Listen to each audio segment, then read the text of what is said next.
Alright, Season 37 has already started for about 12 hours when I'm recording this. And there are a bunch of new things that are happening to the format, like you can see on this slideshow. So, leaving, we have a lot of the best decks from last season, such as White Weenie because of Champion of the Parish, Auras because of Sheltered by Ghosts, Shard Mage's Rescue, some of the creatures, Ethereal Armor, it's just not possible at all, and High Tide, with High Tide and Desire leaving, probably some other things as well. Abundant Growth leaving for a lot of green decks, but Auras and Enchantress as well. The Energy package is entirely leaving, though we still have all of the other things for Izzet Control, I think. That's probably not the color you want to play this next season, if Control will be playable at all. Hymn to Tourach for any random black deck, though we are definitely keeping some good mid-rangey black decks. Also leaving Scythus, so Enchantress is probably bad. Not that it saw that much play this season. Eladamri's Call, so you can't do Eladamri's Call for Nadu. Not that it really saw play in Season 36.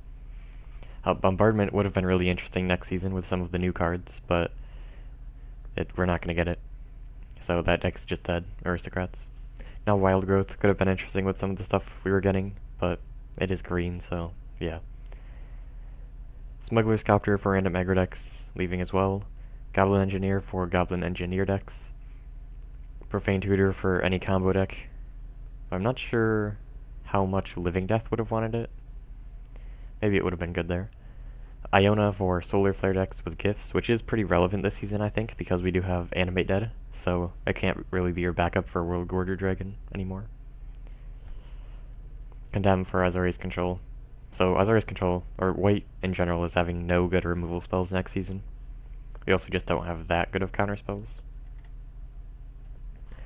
So new this season, Serum Visions is the second Ponder, or the alternative Ponder, because we don't have Ponder. It's definitely not as good, but it is by far the best cantrip we've had since Ponder. I don't know if it'll be enough to make blue good again. It probably won't be that good, and Ponder was not the only thing that made blue good. But blue does look a little questionable next season because the strongest things to be doing look like they're in other colors. We also have Arachnogenesis, which is a fog that also puts creatures in play that can actually deal damage through the fog, which could be really interesting for control, but it has the major problem of being green, and you don't really want to be playing a green control deck. It is definitely possible to play a 3-color deck, but white has really bad removal, red doesn't have great removal. Really none of the colors have very good removal this season for control. So not sure where you can really play Arachnogenesis, but it is a very powerful card, I think. Bloodghast could be interesting for some graveyard decks, possibly with Hogak, but well, I'm not sure if we're getting Hogak, but could be interesting in graveyard decks, but no Aristocrats with Bombardment, so it's going to be a lot worse than it could have been. Tarmogoyf Nest could be interesting for some kind of greedy-ish deck. I'm not really sure if it's good or not. Those are very big creatures for a thing that can make creatures every turn. Kellen for Boros Legends is probably just going to be one of the best 1-drops, probably better than like Isamaru. And it is a human, which is not relevant, I think. Unlike Basri, which is a human, but we are losing Champion of the Parish, so you can't just play a Champion of the Parish Flowering of the White Tree deck. So now that we have Kythian and Basri potentially in most seasons, that could be really interesting at some point. Possibly with red, possibly just in mono white, but not right now. Now it's just Boros Legends without any kind of humans synergy. We also have Leyline of Resonance. Apparently that's good in Standard. Basically just copies all of your heroic cards. Not auras, though. And we have had decks that would benefit from it, but it does have the problem of having anti-synergy with Lurrus. That's a pretty big issue. But it does let you be faster for sure. I'm not really sure if you want to play that kind of deck, since I don't know what you'd actually do with that. Maybe like Boros, but we don't have very many good instants and sorceries that buff your creatures, so I'm not sure. It's also just very weak to removal in general. Grim Bauble for Yorsov, or Orzhov Yorion. It's essentially a Tithing Blade, but instead of being an Edict, it's a Disfigure, which is probably a lot worse, but it is blinkable by Yorion, and Guardian of Garapor, unlike the sporogenic infection. Kayla's reconstruction, like a budget collected company, could be interesting in Angels, which are getting the Resplendent Angel back. So some returning cards, Nadu could definitely be really good again. We have most of the Nadu Unctis deck from 2 seasons ago, so that might be one of the best decks again. Bloodbraid Challenger, we are getting everything from Jund White from 2 seasons ago, so that could be interesting. So it's a very similar format.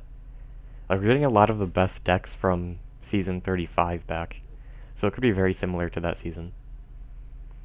Because Living Death we're getting as well, and we also have the combo, except instead of Crypt of Agadim, we have Lake of the Dead. Then we have Chain Lightning for Boros Legends, or maybe other red decks as well. Mizzix's Mastery, probably not the best, but does do some interesting things. Animate Dead, so you could play that in Living Death. You could play that with maybe Unmarked Grave, maybe Buried Alive in Necrotic Ooze or World Gorger Dragon. It does have a lot of applications for sure. We can't really build an actual Turbo Reanimator deck because it's the only cheap Reanimator spell. So no Season 27 Reanimate plus Animate Dead things. Oath of Nissa. I'm not sure exactly where you'd want that. I imagine Nadu doesn't want it, but I'm not sure. Spell Queller for Azorius Tempo or something. Probably not Spirits, but it could be interesting in Azorius Tempo, though it hasn't really done that much in the recent seasons where it was legal. Haughtygen again for Tempo. I forget when we last had this, but it wasn't very good when we last had it because we just didn't have anything good for blue. And the best counter spells were 2 mana spells that couldn't actually be discounted, and No More Lies and Out of Air. So maybe the Jin will actually do something this season. Shrapnel Blast. I'm not sure that we really have the support for it, but it could be interesting in some kind of artifact aggro deck, or aggro deck that happens to play artifacts, though I kind of doubt it. Giganta is free in a lot of decks, so we'll probably see a lot of play. Negate is returning after I don't know how long. A good sideboard card for some decks. Bitter Blossom. So probably better than the last season we had it, since there's no red deck wins, or aggro deck with a lot of burn damage, because Boros Legends probably doesn't play a lot of burn since they have Thalia, so it's probably just Chain Lightning. So it could be interesting. I'm not exactly sure what deck would want to play it. Mana Leak is our best counterspell, and we don't really have any other 2 mana counterspells, so it's basically Mana Leak and Invert Polarity or Absorb or Forbid or whatever. Gythian for Boros Legends. Ancestral Vision, I'm not sure if control decks really want it, but people played it a bit, well, in a lot of control decks in Season 32, maybe we'll do that again. Duress for any black deck, usually in the sideboard. And then Dark Ritual, the big combo enabler, for Living Death, for Necrotic Ooze, for really any kind of black combo deck. And maybe control decks as well. Maybe mid-range too. Really everything can play Dark Ritual. So this season, Boros Legends is a very obvious good deck this season. Probably going to be... it's possibly the only good aggro deck. I think the competition is Hardened Scales, but it's probably going to be a lot worse than Boros Legends. Then we have Living Death. It's basically the same as in Season 35. Same with Nadu, except we don't have Dread Return for the finish with Unctis. Though you can, like, play a bounce land and Fate Stitcher it or something. So it's probably not going to be that big of a deal. So it's probably just going to be a very similar deck. Orzhov could be Yorion, could be just the Orzhov control deck. We do have Dark Ritual. I'm not sure if Yorion really wants that. We have Kaya, we have Elspeth. We don't have Kaya's Guile, we don't have Condemn. We don't have Hymn to Tourach, so I'm not sure. We don't have Thalia for the Yorion versions, though. So I'm not sure which one you'd actually want to be, but it will probably be okay. But I'm not sure if it's really good into Living Death. And the lack of cheap removal might make it bad into Legends. The problem against Living Death, we lost Kaya's Guile. That's such a big blow to the matchup. So it's probably just a really hard matchup to win, though they can definitely lose to Wrath. Though they do have the combo, so it's a little hard to disrupt. With Alter, Doomsday.